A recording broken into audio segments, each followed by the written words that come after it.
I thought I was being a supportive husband when I encouraged my wife's fitness journey. I was proud when she hired a personal trainer and started going to the gym 6 days a week. I never imagined that her transformation had nothing to do with exercise, and everything to do with the man training her. This is the story of how my marriage ended in a gym parking lot. My name is Michael, and I was married to Jessica for 7 years. We met in college, got married young, and honestly, I thought we had a great relationship. We had our ups and downs like any couple, but nothing that seemed serious. About 10 months ago, Jessica told me she wanted to get in shape. She said she'd been feeling insecure about her body and wanted to make a change. I supported her completely. I even helped her research gyms in our area. She chose this upscale gym about 20 minutes from our house. It was expensive, but she seemed excited about it, so I didn't mind. 2 weeks after joining, she mentioned she'd hired a personal trainer named Marcus. He's really good, she told me. He's helping me with a complete transformation plan, diet, exercise, everything. I was genuinely happy for her. She started going to the gym 5, sometimes 6 times a week. She'd leave early in the morning or right after work. Some sessions would last 2, even 3 hours. And I have to admit, she was getting results. She lost weight, gained confidence, started dressing differently. She seemed happier, more energetic. As her husband, I felt proud. But around month 4, things started to feel different. The first thing I noticed was her phone. Jessica had always been casual about her phone. She'd leave it on the counter, face up, never really cared if I saw her notifications. But suddenly, she changed her passcode. When I asked why, she said, "Oh, I read an article about phone security. Just being more careful." Fair enough, I thought.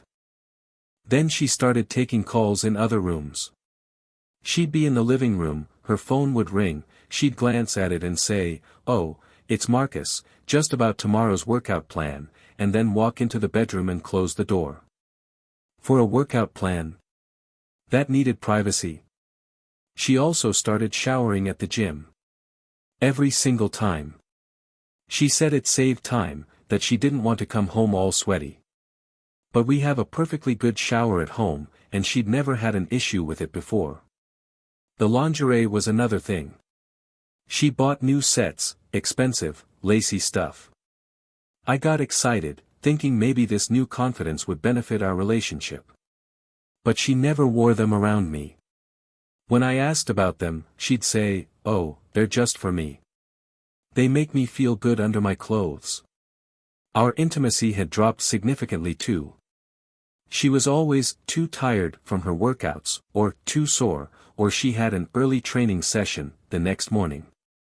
The biggest red flag came one evening when we were watching TV. Her phone buzzed on the coffee table. I happened to glance at it and saw a text notification. "Can't wait to see you tomorrow." The name just said MT. "Who's MT?" I asked casually. She grabbed her phone quickly. "Oh, that's just Marcus. MT, Marcus Thompson. He sends motivational messages to all his clients." A kissing emoji seemed like a strange choice for a professional trainer, but I didn't push it. Not yet. But I couldn't shake the feeling anymore. Something was wrong. 2 weeks later, on a Saturday morning, Jessica told me she had a special training session. "It's a one-on-one intensive," she said. "Marcus is really pushing me to reach my goal weight. I'll probably be gone most of the day." She kissed me on the cheek and left around 9 a.m. I tried to focus on other things, but my mind kept racing. All those little inconsistencies kept piling up in my head. The phone calls. The late sessions. The kissing emoji.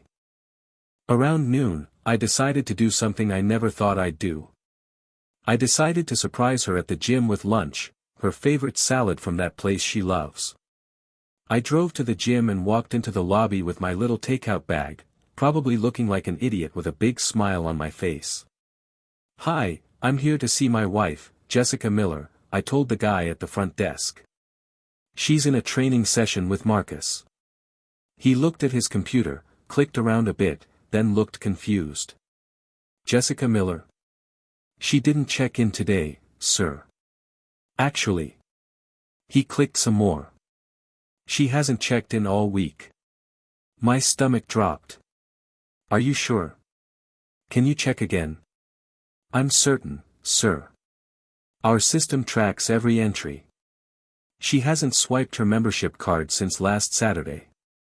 I stood there, frozen. Then I asked him something else. Does Marcus Thompson work today? More clicking.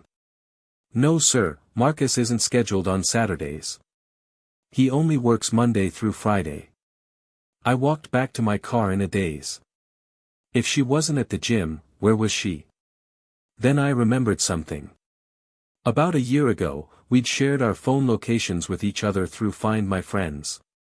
We'd set it up when she was traveling for work, just for safety. We'd never turned it off. I pulled out my phone and opened the app. Her location showed her at an apartment complex 15 minutes away. Not the gym. An apartment. I started driving. When I pulled into the apartment complex parking lot, I immediately spotted her car. My heart was pounding so hard I could hear it. I sat in my car for maybe 10 minutes, just staring at her vehicle, trying to convince myself there was some reasonable explanation. Then I saw them. Jessica walked out of one of the ground floor apartments with a man. He was tall, athletic, exactly what you'd expect a personal trainer to look like. They were laughing. He had his arm around her waist. Then, right there in the parking lot, he pulled her close and kissed her. Not a friendly kiss. Not a professional kiss. I got out of my car. Jessica. The look on her face when she saw me. I'll never forget it. Pure terror. Michael, what are you doing here? I came to bring you lunch at the gym. But the gym said you haven't been there all week. So I guess my question is, what are you doing here? She went pale. The guy, Marcus, I assumed, stepped back, suddenly very interested in his shoes. Michael, I can explain. How long? I cut her off. How long has this been going on? She started crying. It's not, it just happened, we didn't mean for. How long? Marcus finally spoke up. Man, look, I'm sorry. We didn't, this wasn't supposed to happen like this. How long have you been sleeping with my wife? Jessica was fully sobbing now. 4 months, she whispered. It started 4 months ago. 4 months. A third of the time she'd been getting in shape. So all those workouts, all those training sessions, you've just been coming here. To his apartment. She couldn't even look at me. I felt like I was going to be sick. Were you ever actually going to the gym? Sometimes, she said quietly. At first, I was. But then Marcus and we started, and it just became easier to come here. I turned to Marcus. You knew she was married? Yeah, man. I knew. I'm sorry. You're sorry. You're sorry. I wanted to hit him. I wanted to scream. But instead, I just felt empty. I looked at Jessica one more time. I want you out of the house by tonight. Take whatever you need. We're done. Michael, please, we can talk about this. There's nothing to talk about. You made your choice. You've been making it for 4 months. I walked back to my car and drove home. I don't even remember the drive. The next few months were a blur of lawyers, paperwork, and dividing up a life we'd built together. Jessica tried to reconcile at first. She sent long texts, left voicemails, showed up at the house crying. She said it was a mistake, that she loved me, that Marcus meant nothing. But I couldn't unhear what she'd said. 4 months. 4 months of lies, every single day. Every "I love you," every kiss goodbye before her workout, every time she came home and told me about her progress, all of it was a lie. I found out later from a mutual friend that Marcus had actually quit the gym shortly after I confronted them. Apparently, the gym found out about the affair and fired him. Something about professional conduct violations. Jessica moved in with her sister. As far as I know, she and Marcus aren't together anymore either. Their relationship apparently didn't survive once the sneaking around ended. Turns out their connection was built on lies and hotel rooms, not exactly a strong foundation. The divorce was finalized 3 months ago. She didn't contest anything. I think she knew she had no leg to stand on. Some people have asked me if I regret how I handled it, if I should have tried to work through it, gone to counseling, given her another chance. My answer is always the same: no. She didn't make one mistake in a moment of weakness. She made a calculated decision, every single day for 4 months, to betray me. She looked me in the eye and lied. She let me encourage her, support her, pay for that expensive gym membership, all while she was with another man. Trust, once broken like that, doesn't get repaired. Not for me, anyway. Today, I'm doing better. I'm not going to lie and say I'm completely over it. Betrayal like that leaves scars. But I'm healing. I've started going to the gym myself, actually. Different gym, obviously. And I go alone. No trainer needed. I've learned that loving someone doesn't mean being blind to red flags. I ignored my gut for too long because I wanted to believe the best in her. Now I trust my instincts. If you're watching this and something feels off in your relationship, trust that feeling. You're probably right. If this story resonated with you, please subscribe. I share real stories from real people every week.